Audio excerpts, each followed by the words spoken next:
नमस्कार और आज की इस खास चर्चा में स्वागत है। नमस्ते। आज का विषय कुछ ऐसा है जिसे हम शायद रोज देखते तो हैं पर उतना सोचते नहीं हैं। हाँ, क्या? कार्यस्थल पर पहने जाने वाले कपड़े और सुरक्षा उपकरण, मतलब कार्य पोशाक। अच्छा, हाँ, ये वाकई एक अहम मुद्दा है।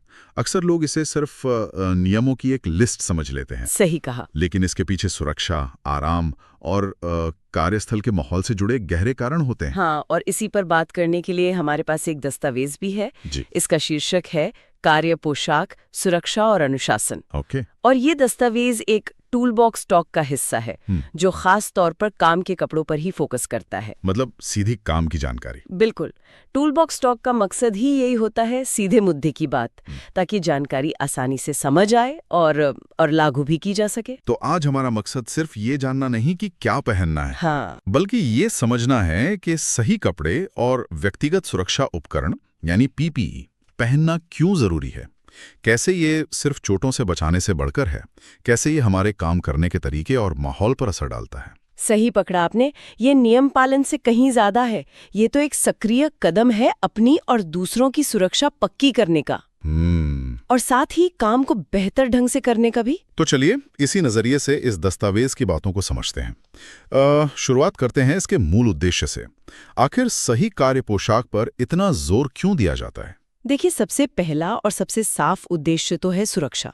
सीधी सी बात हाँ, है। वो तो है ही। कार्यस्थल पर कई तरह के खतरे हो सकते हैं ना, गिरती हुई चीजें, तेज धार वाले औजार, गर्म सतहें, रसायन, बिजली, चलती मशीनरी, बहुत कुछ। तो सही पीपीई और कपड़े इन खतरों और कर्मचारी के बीच एक बचाव की परत का काम करते हैं। जैसे हेलमेट सिर बचाता है, सुरक्षा जूते पैरों को, दस्ताने हाथों को, वगैरह वगैरह। ये तो हुई सीधी सुरक्षा की बात, लेकिन दस्तावेज में आराम और व्यावसायिकता का भी जिक्र है। इनका क्या महत्व है? हाँ, ये बहुत महत्वपूर्ण है। देखिए, आराम का मतलब सिर्फ सुविधा नहीं है। अच्छा। अगर कपड़े या जूते सही फिटिंग के नहीं हैं, मान लीजिए बहुत तंग है या मौसम के हिसाब से ठीक नहीं है, तो कर्मचारी असहज महसूस करेगा। हाँ, जाहिर है। और उससे क्या होगा? थकान जल्दी हो सकती है, ध्यान भटक सकता है और फिर गलतियां होने की संभावना बढ़ जाती है। ओह हाँ। तो आरामदायक पोशाक जो है वो एकाग्रता बनाए रखने में और काम ठीक से करने में मदद करती है। यानी आराम का सीधा कनेक्शन प्रदर्शन और सुरक्षा दोनों से है। बिल्कुल। और व्यावसायिकता, जैसे यूनिफॉर्म या एक जैसे कपड़े, क्या इनसे कोई मनोवैज्ञानिक असर भी पड़ता है? निश्चित रूप से पड़ता है। जब सभी कर्मचारी एक तय पोशाक नीति का पालन करते हैं तो इससे कार्यस्थल पर एक अनुशासन, एक गंभीरता का माहौल बनता है। ये एक टीम भावना को भी बढ़ावा देता है। और सोचिए, बाहर के लोग जैसे ग्राहक या कोई इंस्पेक्टर आते हैं, उन पर भी इसका अच्छा असर पड़ता है। हाँ, लगता है कि कंपनी सुरक्षा को लेकर गंभीर है। हाँ, ये कंपनी की सुरक्षा और गुणवत्ता के प्रति प्रतिबद्धता को दिखाता है। ये सिर्फ दिखावा नहीं है, बल्कि एक संगठित और पेशेवर नजरिए का प्रतीक है। ये दिलचस्प है कि पोशाक का असर कितने अलग अलग स्तरों पर होता है। अच्छा, अब जरा उन बुनियादी पीपीई पर आते हैं जिनका जिक्र दस्तावेज में है। कौन कौन सी चीजें हैं इसमें? हाँ, दस्तावेज कुछ मूलभूत चीजों को बताता है जो ज्यादातर औद्योगिक या निर्माण स्थलों पर जरूरी होती हैं। जैसे सुरक्षा हेलमेट, हाँ, सिर बचाने के लिए। ऊपर से गिरने वाली चीजों से या कहीं सिर टकराने से बचाने के लिए। फिर है सुरक्षा जूते, मजबूत पंजे वाले। हाँ, मजबूत पंजे वाले जूते जो पैर को भारी चीज गिरने, कुचलने या कोई नुकीली चीज चुभने से बचाते हैं, और उनका सोल भी ऐसा होना चाहिए जो फिसले नहीं। Slip resistant. हाँ, फिर दस्ताने, ये काम के हिसाब से अलग अलग तरह के होते हैं।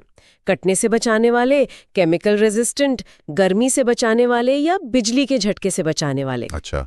फिर सुरक्षा गॉगल्स या फेस शील्ड, आंखों को धूल, कण, केमिकल के छींटों या तेज रोशनी से बचाने के लिए। और कानों के लिए भी कुछ? हाँ, सुनने की सुरक्षा यानी हियरिंग प्रोटेक्शन, जैसे ईयर प्लग्स या ईयर मफ, जहां शोर का स्तर बहुत ज्यादा हो। और ये सब जरूरत के हिसाब से पहने जाते हैं ना, मतलब हर काम में शायद हर चीज ना चाहिए हो। बिल्कुल। पीपीई का चुनाव हमेशा रिस्क असेसमेंट पर आधारित होना चाहिए। मतलब खतरा क्या है, उसी के हिसाब से बचाव का उपकरण चुना जाता है। ठीक है। अब अगर कपड़ों की बात करें तो यहाँ भी कुछ खास बातें ध्यान रखने वाली हैं। सबसे पहली बात है फिटिंग। हाँ, इस पर दस्तावेज ने जोर दिया है कि कपड़े न तो बहुत ढीले हों न बहुत तंग।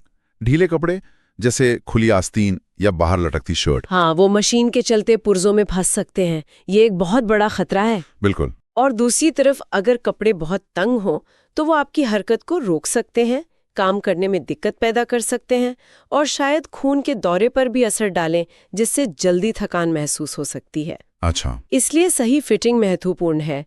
ऐसी फिटिंग जिसमें आप आराम से काम कर सकें और जो सुरक्षित भी हो। और ऑपरेशनल क्षेत्रों में हाई विजिबिलिटी वेस्ट का भी जिक्र है। ये चमकदार बनियानें क्यों इतनी जरूरी हैं? इनका सीधा सा उद्देश्य है कर्मचारी को आसानी से नजर आने लायक बनाना। विजिबिलिटी बढ़ाना? हाँ, खासकर कम रोशनी वाली जगहों में या जहां गाड़ियां और मशीनरी चल रही हो, जैसे कंस्ट्रक्शन साइट पर या सड़क किनारे काम करते हुए या बड़े गोदामों में।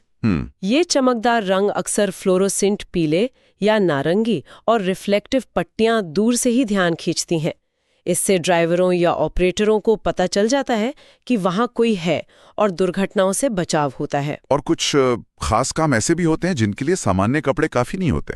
खास तरह के कपड़े क्या ही होते हैं? हाँ बिल्कुल, जैसे अगर कोई वेल्डिंग या कटिंग का काम कर रहा है जहां चिंगारियां निकलती हैं, हाँ। तो उन्हें ज्वाला प्रतिरोधी यानी फ्लेम रेजिस्टेंट या FR कपड़े पहनने चाहिए। ये कपड़े आसानी से आग नहीं पकड़ते, ये बहुत धीमी गति से जलते हैं और अक्सर खुद ही बुझ जाते हैं। अच्छा, तो जलने की गंभीर चोटों से बचाव होता है? हाँ, इसी तरह खतरनाक केमिकल्स के साथ काम करने वालों के लिए केमिकल रेजिस्टेंट कपड़े या एप्रन अनिवार्य हैं। ये त्वचा को रसायनों के संपर्क में आने से बचाते हैं। ये सब तो पहनने की बात हुई, लेकिन दस्तावेज इस बात पर भी जोर देता है कि इन उपकरणों का रख-रखाव मतलब मेंटेनेंस भी उतना ही जरूरी है। सिर्फ पहन लेना काफी नहीं है। कतई नहीं। PPE का रख-रखाव उसकी असरदारिता के लिए बहुत ज्यादा महत्वपूर्ण है। दस्तावेज कहता है कि हर बार इस्तेमाल से पहले अपनी PPE की जांच करनी चाहिए। हर बार? हाँ, क्या हेलमेट में कोई दरार है, क्या दस्ताने फटे या घिसे हुए हैं, क्या सुरक्षा जूतों का सोल ठीक है, क्या गॉगल्स पर इतनी खरोंचे तो नहीं कि दिखना मुश्किल हो। अगर कोई भी उपकरण खराब है या टूटा फूटा है तो उसे तुरंत बदल देना चाहिए। लेकिन अगर कोई सोचे कि चलो थोड़ा ही खराब है, कुछ तो सुरक्षा देगा ही। यहीं पर धोखा होता है। खराब PPE सुरक्षा का एक झूठा एहसास दे सकता है। अच्छा। मान लीजिए हेलमेट में हल्की दरार है और उस पर कोई चीज गिरती है तो वो शायद उतना असर न झेल पाए जितना एक सही हेलमेट झेलता, या फटे हुए दस्ताने से केमिकल त्वचा तक पहुंच सकते हैं। इससे बेहतर है कि आप उसे बदलें, इसलिए नियमित जांच और रखरखाव अनिवार्य है। ये बात ध्यान रखने वाली है। अच्छा, अब उस पहलू पर आते हैं कि अगर सही पोशाक या PPE ना पहना जाए तो क्या-क्या खतरे हो सकते हैं? दस्तावेज कुछ उदाहरण देता है? हाँ, और ये खतरे बिल्कुल असली और गंभीर हैं। ढीले कपड़ों का मशीनरी में फंसना, ये हमने पहले ही बात की। हाँ। ये अंगों को गंभीर नुकसान पहुंचा सकता है, यहाँ तक कि जानलेवा भी साबित हो सकता है। इसी तरह अगर गहने पहने हैं, अंगूठी, कंगन, चेन या स्कार्फ या टाई जैसी चीजें हैं, वो भी मशीन में फंस सकती हैं। और बिना सुरक्षात्मक कपड़ों के, जैसे FR कपड़ों के बिना, तो सीधे संपर्क का खतरा बढ़ जाता है। बिना FR कपड़ों के वेल्डिंग करने पर चिंगारी से कपड़ों में आग लग सकती है। ओह! बिना केमिकल रेजिस्टेंट ग्लव्स या एप्रन के केमिकल त्वचा पर गिर सकते हैं, जिससे जलन, एलर्जी या जहरीला असर भी हो सकता है।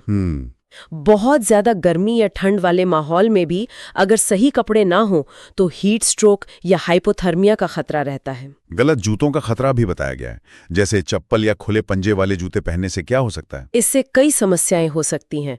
सबसे आम है फिसलना, ठोकर लगना और गिरना। हाँ, खासकर अगर सतह गीली हो। हाँ, या उबड़ खाबड़ हो। पैरों पर कुछ भारी गिरने या नुकीली चीज चुभने का खतरा तो है ही, इसीलिए मजबूत बंद पंजे वाले जूते और जहां जरूरत हो वहां सेफ्टी टो वाले जूते पहनना अनिवार्य होता है। खासकर गाड़ियों या मशीनों के आसपास तो टक्कर का खतरा बहुत बढ़ जाता है। बिल्कुल, और अंत में अगर सही गियर नहीं है तो त्वचा सीधे खुरदरी सतहों, नुकीले औजारों या गंदगी के संपर्क में आ सकती है, जिससे कटने, छिलने का डर रहता है। हाँ, या संक्रमण का खतरा। आंखों में धूल, कण या छींटे जाने से गंभीर चोट लग सकती है।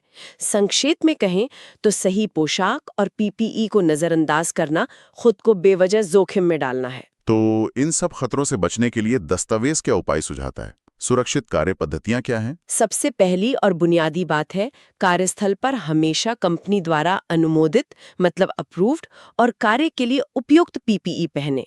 ये सुनिश्चित करना मैनेजमेंट और कर्मचारी दोनों की जिम्मेदारी है। और कपड़े? कपड़े सही फिटिंग के हों, साफ हों और उनमें कोई खराबी ना हो, जैसे छेद या फटा हुआ ना हो। मशीनों के पास काम करते समय कुछ खास सावधानी बरतने की बात भी है। हाँ, दस्तावेज तैरता है कि आस्तीन के बटन बंद रखें, शर्ट को पैंट के अंदर टक करके रखें। मतलब मूल विचार ये है कि कोई भी ढीला हिस्सा मशीन के पास ना लटके। सही है। और खतरनाक पदार्थों के साथ काम करते समय सही प्रकार के सुरक्षात्मक कपड़े जैसे FR या केमिकल रेजिस्टेंट ही पहने, सामान्य कपड़ों पर निर्भर न रहें। और पीपीई की जांच वाली बात, उसे भी एक सुरक्षित कार्य पद्धति के तौर पर दोहराया गया है। बिल्कुल, रोजाना अपने PPE की जांच करें। अगर कोई कमी दिखे तो उसे तुरंत अपने सुपरवाइजर को बताएं और बदलवाएं। खराब उपकरण का उपयोग न करें, यह एक रोज की आदत बन जानी चाहिए। दस्तावेज में कलर कोडिंग या यूनिफॉर्म नीति का भी सुझाव है, इसका क्या फायदा है? इसके कई फायदे हैं। एक तो जैसा हमने कहा, ये पेशेवर छवि बनाता है। हाँ। दूसरा, ये पहचान में मदद करता है। मान लीजिए अलग अलग टीमों या भूमिकाओं के लिए, जैसे सुरक्षा कर्मचारी, फर्स्ट एड टीम, इलेक्ट्रिशियन, अलग रंग के हेलमेट या यूनिफॉर्म हो तो जरूरत पड़ने पर सही व्यक्ति को ढूंढना आसान हो जाता है। हाँ बिल्कुल, खासकर बड़ी साइट्स पर या किसी आपात स्थिति में ये तालमेल और सुरक्षा दोनों में मदद करता है। तो ये सब तो हुई करने वाली बातें।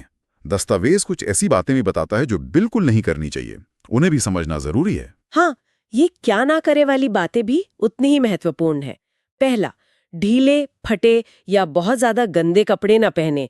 ये सुरक्षा और सफाई दोनों के लिए जरूरी है। ठीक है। मशीनरी के पास गहने या एक्सेसरीज जैसे स्कार्फ, टाई वगैरह ना पहने, इनके फंसने का खतरा रहता है। हाँ, ये बात पहले भी आई थी। काम के दौरान PPE को हटाएं या उसमें कोई बदलाव ना करें। अगर असुविधा महसूस हो रही हो तब भी, जब तक आप खतरे वाले क्षेत्र में हैं, PPE पहने रहें। सुरक्षा से समझौता ना करें। और चौथा, ऑपरेशनल क्षेत्रों में चप्पल, सैंडल या खुले पंजे वाले जूते ना पहने। ये पैरों की सुरक्षा के लिए एक बुनियादी नियम है। ये दिलचस्प है कि कैसे ये बज़ाहिर छोटी लगने वाली आदतें सुरक्षा पे इतना बड़ा असर डाल सकती हैं। ये सिर्फ नियमों की सूची नहीं है, ये तो एक सुरक्षित कार्य संस्कृति बनाने का आधार है। एकदम सही कहा आपने। ये व्यक्तिगत अनुशासन और सामूहिक जागरूकता का मामला है। हर किसी को अपनी और अपने आसपास के लोगों की सुरक्षा की जिम्मेदारी लेनी होगी। अंत में दस्तावेज एक सुरक्षा नारा भी देता है, जो मुझे लगता है पूरी बात का निचोड़ है।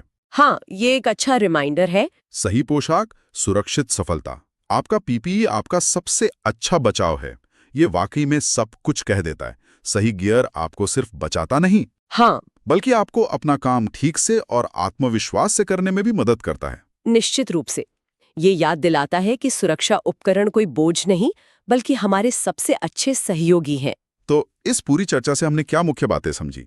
मेरे लिए तो सबसे अहम ये है कि कार्य पोशाक और PPE सिर्फ नियमों का पालन नहीं है। नहीं, ये व्यक्तिगत सुरक्षा की एक सक्रिय जिम्मेदारी है, काम करने में आसानी है और कार्यस्थल के पूरे पेशेवर माहौल का एक जरूरी हिस्सा है। बिल्कुल। मुख्य बातें जो याद रखने वाली हैं: पहला, हमेशा अपने काम के खतरे के अनुसार सही PPE चुनें और पहनें। हाँ। दूसरा, कपड़ों और PPE की फिटिंग सही होनी चाहिए, न ज्यादा ढीले न ज्यादा तंग। तीसरा, अपनी PPE की रोज जांच करें और खराब होने पर तुरंत बदलें। और चौथा, विशेष खतरों जैसे आग या रसायन के लिए विशेष सुरक्षात्मक कपड़ों का ही प्रयोग करें। और पांचवा, सुरक्षित कार्य आदतों का पालन करें, जैसे मशीनों के पास ढीले कपड़े या गहने न पहनना। ये बहुत ही व्यावहारिक और उपयोगी जानकारी रही। और अंत में श्रोताओं के लिए एक विचार छोड़ जाते हैं। जी। जब हम सुबह काम के लिए तैयार होते हैं, तो क्या हम सिर्फ आदतवश या नियम के डर से यूनिफॉर्म और जूते पहन लेते हैं, या हम उस पल सच में सोचते हैं कि ये हमारी सुरक्षा के लिए क्यों जरूरी है? अच्छा सवाल है। हमारी छोटी छोटी व्यक्तिगत पसंद, जैसे कि अरे बस थोड़ी देर के लिए हेलमेट उतार देना या फटे हुए दस्ताने इस्तेमाल करते रहना, ये सब आदतें कार्यस्थल की पूरी सुरक्षा संस्कृति को कैसे प्रभावित करती हैं? ये वाकई सोचने लायक बात है, क्योंकि सुरक्षा संस्कृति सिर्फ नियमों से नहीं बनती। सही। बल्कि हर एक व्यक्ति की सोच और उसके व्यवहार से बनती है। जब हर कोई इसे अपनी जिम्मेदारी समझेगा, तभी कार्यस्थल वास्तव में सुरक्षित बन पाएगा।